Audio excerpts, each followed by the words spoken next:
At sa kaugnay na balita, ginit naman ng Philippine National Police o PNP na umalalay lamang sila sa mga tauhan ng Philippine Center on Transnational Crime o PCTC sa pagpapatupad ng Red Notice ng Interpol laban po kay dating Pangulong Rodrigo Duterte.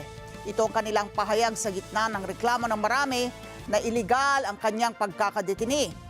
Umipili rin ang Philippine National Police sa publiko na manatiling kalmado sa harap ng mga pangyayari. Detalye sa live report ni Mar Gabriel. Mar. Ali, kaninang umagaling lang din daw nalaman ng PNP Public Information Office yung lumabas na kopya ng warrant of arrest ng ICC laban dito kay Pangulo o dating Pangulong Rodrigo Duterte. Ginawa lang daw nila yung mandato nila na umalalay sa implementasyon ng Red Notice mula sa Interpol.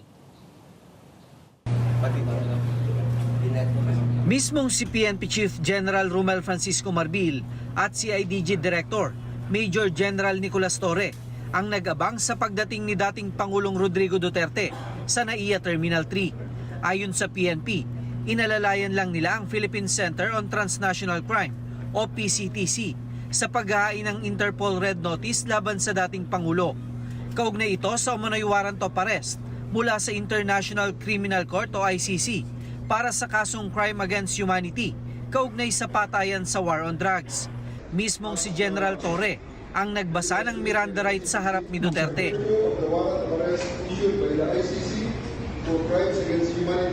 Sa harap nito, umapila ang PNP sa publiko na manatiling kalmado kasunod ng pag-aresto sa dating Pangulo.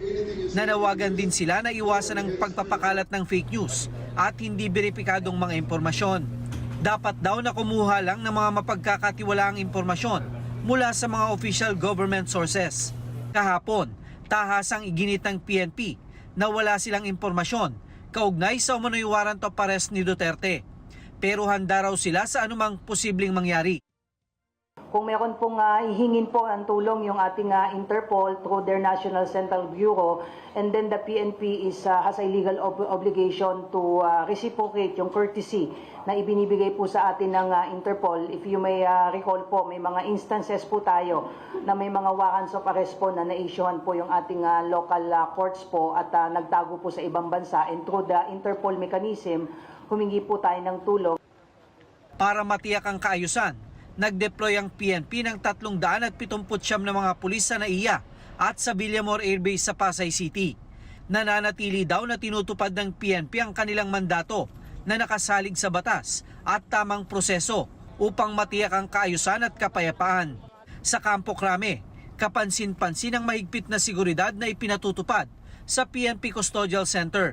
Isinara sa mga sasakyan ang kalsada sa harap ng custodial na bantay sarado ng mga tauhan ng PNP SWAT at ng Headquarters Support Service.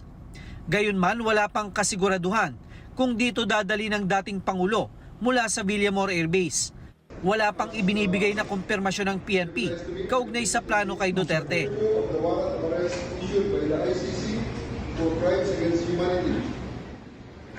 Ali, sa mga oras na ito ay patuloy tayo naghihintay sa opisyal na pahayag ng PNP kaugnay doon sa magiging plano sa magiging kustodiya ngayong gabi nitong si dating Pangulong Rodrigo Duterte.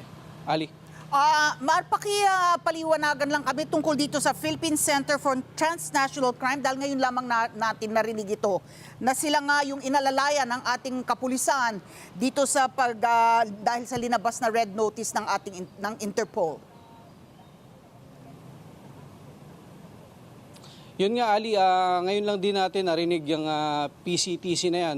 Dahil ang sinasabi kahapon ng PNP, yung National Central Bureau nitong Interpol, yung kikilos dito sa bansa at makikipag-ugnayan sa local enforcers para implement itong red notice mula sa Interpol. So ngayon lumalabas na itong mga tauhan ng PCTC ang naghain ng red notice mula sa Interpol para dito sa dating Pangulo. Oo, Mar. At saka itong may pahayag ang Malacanang na ngayong umaga, Martes ng umaga nila natanggap yung kopya ng warrant of arrest na inilabas ng International Criminal Court.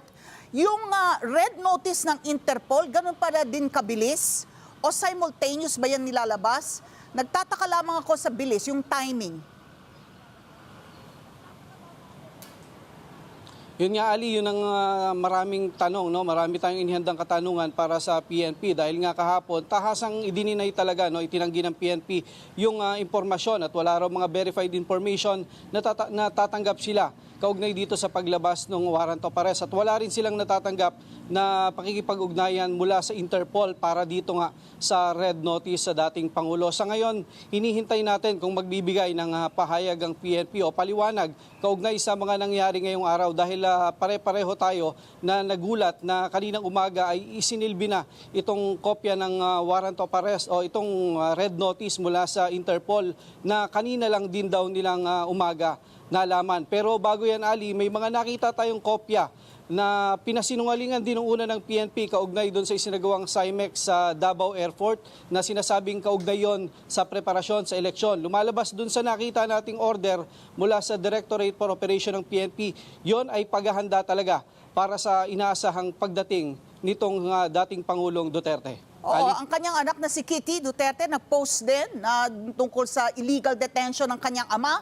Nung siya ba ay, nung sa airport pa lamang at nakita natin nga si General Nicolas Torre III at si National Prosecutor Fadulyon, ay meron na bang presensya ng kanyang mga abogado doon? Dahil yun din ang nireklamo ng kanyang dating Presidential Legal Counsel, Salvador Panelo, na wala daw legal counsel ang Pangulo.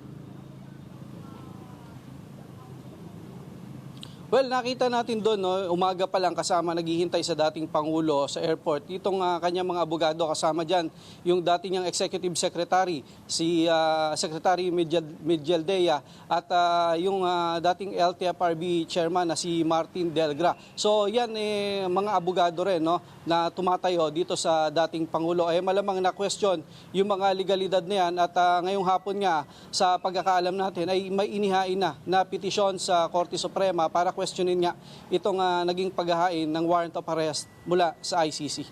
Mar, huling tanong na lamang, meron na bang pahayag ang ating PNP? Dahil ngayon kalat sa social media ang panawagan ng pag-aalsa, ng protesta laban dito sa nangyaring pagkakaaresto kay former President Rodrigo Duterte. Meron na bang pahayag ang PNP na kahandaan na tugunan ito? Well, ang pahayag ng PNP sa publiko ay manatiling kalmado sa mga panahon na ito, no?